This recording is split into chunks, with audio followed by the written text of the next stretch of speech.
몇 해 전 나는 주말을 맞아 친구들과 함께 산속 별장으로 여행을 가게 되었다. 그곳은 평소의 도심 생활에 지친 우리에게 완벽한 휴식처가 될 수 있는 그림 같은 장소였다. 별장은 오랜 세월 동안 사람의 손길이 닿지 않은 듯한 곳에 자리 잡고 있었고, 주위에는 울창한 나무들과 고즈넉한 호수가 펼쳐져 있었다.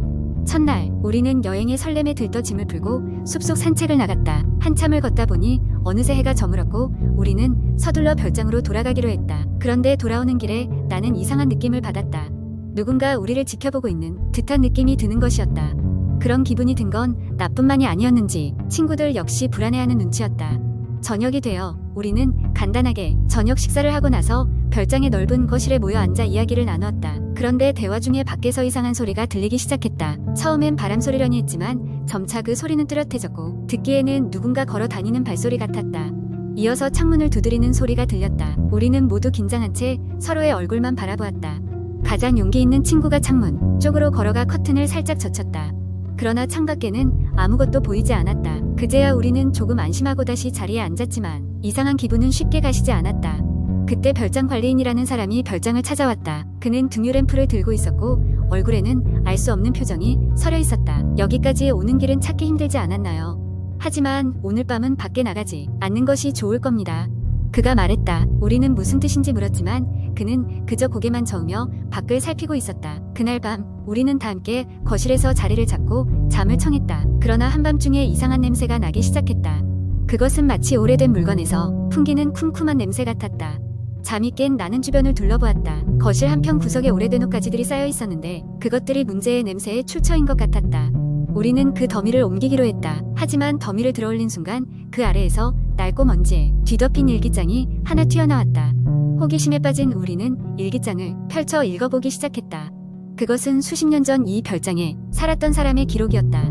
일기에는 이상한 내용들이 가득했다. 특히 그들이라는 단어가 자주 등장했는데 그들이 누구를 가리키는지는 자세히 적혀있지 않았다.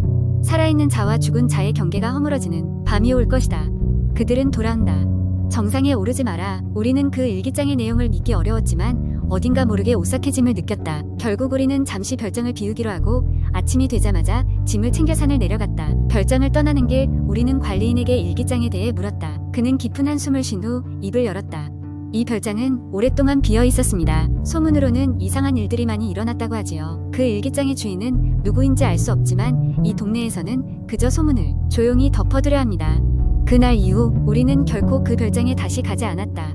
시간이 지나면서 그날의 경험은 서서히 기억에서 희미해졌지만 때때로 친구들과 모이면 그날의 이야기를 꺼내며 여전히 알 수 없는 섬뜩함을 떨쳐낼 수가 없었다. 그 후 인터넷에 그 별장에 관한 여러 소문들이 떠돌기 시작했다. 밤만 되면 나타난다는 정체불명의 존재에 대한 이야기나 별장에서 자주 들리는 기이한 소리들 말이다. 사람들은 그 별장을 귀신의 별장이라고 부르며 노골적으로 피했다고 한다. 과연 그곳에서 무슨 일이 있었던 것일까?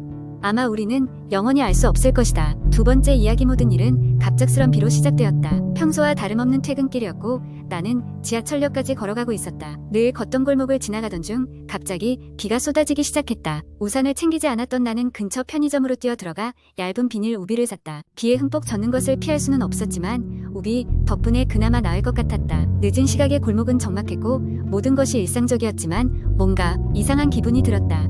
평소 같으면 금방 지나칠 거리였지만 오늘은 한 걸음 한 걸음이 무겁게 느껴졌다. 뭔가가 나를 따라오는 듯한 기분이 들었지만 뒤를 돌아보면 아무것도 없었다. 그저 빗소리와 내 발자국 소리만이 어둠 속에서 울렸다. 지하철역에 도착했을 때까지 그 기분은 사라지지 않았다. 플랫폼에는 나 말고도 몇 명의 사람들이 있었지만 그들 역시 지친 하루를 보내고 집으로 돌아가려는 사람들일 뿐이었다. 지하철이 도착하기까지 몇 분이 남아 있었고 나는 플랫폼 끝에 서서 시간을 보냈다. 그때 멀리서 검은 옷을 입은 누군가가 서 있는 것이 보였다. 얼굴은 보이지 않았고 그저 그림자처럼 서 있었다. 처음에는 그저 다른 승객이라고 생각했지만 점점 더 불안한 기분이 들기 시작했다. 마치 나를 응시하고 있는 것 같았다. 그쪽을 쳐다보지 않으려 했지만 계속 신경이 쓰였다. 지하철이 도착하기 직전 나는 다시 한번 그쪽을 보았다. 하지만 그 사람은 어디론가 사라지고 없었다. 이상하게 여겼지만 피곤했던 나는 크게 신경을 쓰지 않았다. 지하철이 도착했고 나는 빈 좌석에 앉아 집으로 가기 시작했다. 어느새 졸음이 밀려왔고 잠에 빠져들던 순간 누군가 나를 쳐다보고 있다는 느낌이 들었다. 갑작스레 정신이 번쩍 들어 주위를 둘러보았지만 내가 앉은 칸에는 다른 사람들은 모두 스마트폰이나 책에 집중하고 있었다. 그렇지만 그 기분은 여전히 떨쳐지지 않았다. 다음 역에 도착하자 사람들은 하나둘씩 내리기 시작했고 전철 안은 금세 거의 비게 되었다. 그런데 갑자기 플랫폼에 서 있던 검은 그림자가 다시 보였다. 분명 지하철을 타지는 않았는데 문득 나타난 것이다. 얼굴이 보이지 않는 그 검은 그림자는 그저 나를 바라보고 있었다.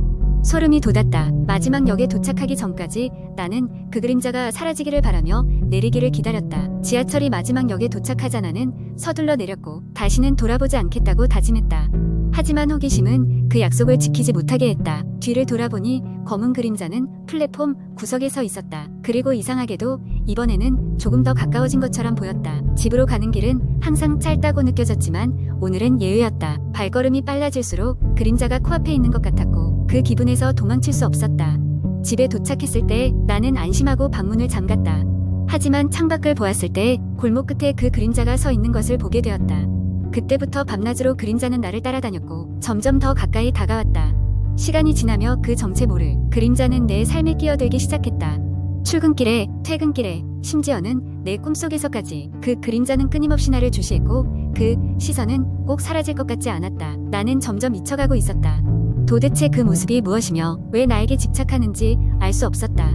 어느 순간 나는 그 무언가에게 붙잡히기 전에 도시를 떠나야겠다고 결심했다. 짐을 들고 역으로 향하는 길 골목 어귀에 그 그림자가 서 있었다. 하지만 이번에는 더 이상 두렵지 않았다.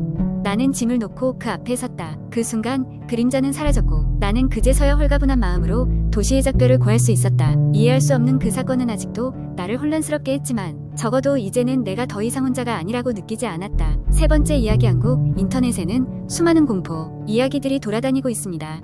그 중에서도 특히나 많은 사람들에게 회자되는 썰 중 하나를 소개해드리겠습니다. 이 이야기는 여러 사람들에게 전해져 오면서 여러 버전이 있을 수 있으나 이 버전은 특히나 상세하게 전해져 내려온 것입니다.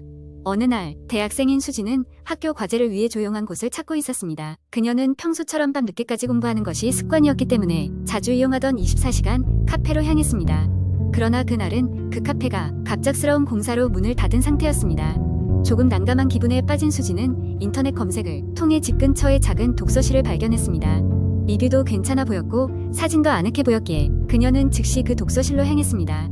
독서실에 도착하니 정말 예상했던 대로 사람들이 거의 없어 조용했습니다. 그녀는 구석진 자리에 자리를 잡고 노트북을 펼쳤습니다. 모든 것이 아주 평화로웠고 수지는 순식간에 공부에 집중할 수 있었습니다. 한 2시간이 흘렀을 무렵 가끔 뒤에서 작은 소리가 들리기 시작했습니다. 처음에는 의자에 삐걱거리는 소리나 사람들이 책장을 넘기는 소리라고 생각했기에 크게 신경 쓰지 않았습니다.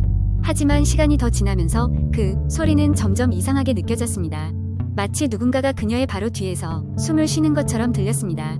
수지는 이상한 느낌의 뒤를 돌아보았지만 그저 기본적인 독서실의 인테리어와 불이 꺼진 빈 좌석들이 있을 뿐이었습니다. 그러나 그녀의 마음 한켠에는 여전히 불안감이 남아 있었습니다. 잠시 후 고요한 독서실에 또 다른 소리가 울려 퍼졌습니다. 이번에는 명확히 들릴 정도로 책상이 흔들리는 소리였습니다. 수지는 더 이상 무시하기 어려워졌고 자리에서 일어나 조심스럽게 독서실을 둘러보았습니다. 하지만 다시 한번 아무도 없었습니다. 몇 개의 빈 좌석과 몇 권의 책들만이 자리를 지키고 있었습니다. 그럼에도 불구하고 불안한 마음에 마치 누군가가 그녀를 지켜보고 있다는 생각에 사로잡힌 수지는 다시 자리에 앉을 수밖에 없었습니다. 그러나 그녀가 앉자마자 문득 수진의 노트북 화면이 깜빡거리며 켜졌다 꺼졌다를 반복하기 시작했습니다. 그럴 때면 보통 배터리 문제라 단정했겠지만 이날만큼은 그럴 수 없었습니다. 불길한 예감이 그녀를 엄습했고 그녀는 곧 노트북을 덮고 독서실을 떠날 생각을 했습니다. 잠시 후 수지는 느리고 깊은 숨소리가 그녀의 바로 뒤에서 들리는 것을 명확히 느꼈습니다. 그것은 명백히 누군가의 숨소리였고 서늘한 기운이 그녀의 목덜미를 스치는 듯 했습니다. 그녀는 온몸에 소름이 돋으며 절대 뒤돌아보지 않겠다고 결심한 채 보던 자료를 대충 정리하고 빠른 걸음으로 독서실을 나섰습니다. 밖으로 나와 신선한 공기를 들이마시자 그제서야 조금 안도의 한숨을 쉴 수 있었습니다. 수지는 자신의 콧잔등에 맺힌 땀을 닦으며 빠른 걸음으로 집으로 향했습니다. 며칠 후 수지는 그 독서실에 대해 찾아보던 중 과거에 그 장소에서 발생했던 끔찍한 사건이 있었다는 기사를 발견했습니다. 바로 몇 년 전 한 여학생이 그 독서실에서 스스로 목숨을 끊었다는 것이었습니다. 더욱 소름 끼치는 것은 그 여학생이 선택했던 자리가 바로 수진이 앉았던 자리였다는 사실이었습니다. 그 후로 수지는 혼자 조용한 곳에서 공부하는 것을 피하게 되었고 그 사건은 그녀에게 강한 트라우마로 남아 다른 이들에게도 한국 인터넷의 공포썰로 오랫동안 회자되게 되었습니다. 이 이야기는 많은 이들이 경험해보지 못한 할 수 없는 공포를 불러일으키며 인터넷을 통해 여러 버전으로 확산되고 있습니다. 이처럼 한국의 인터넷에는 다양한 공포 썰이 존재하며 이러한 이야기는 사람들의 상상력을 자극하고 또 다른 형태의 두려움을 이끌어냅니다.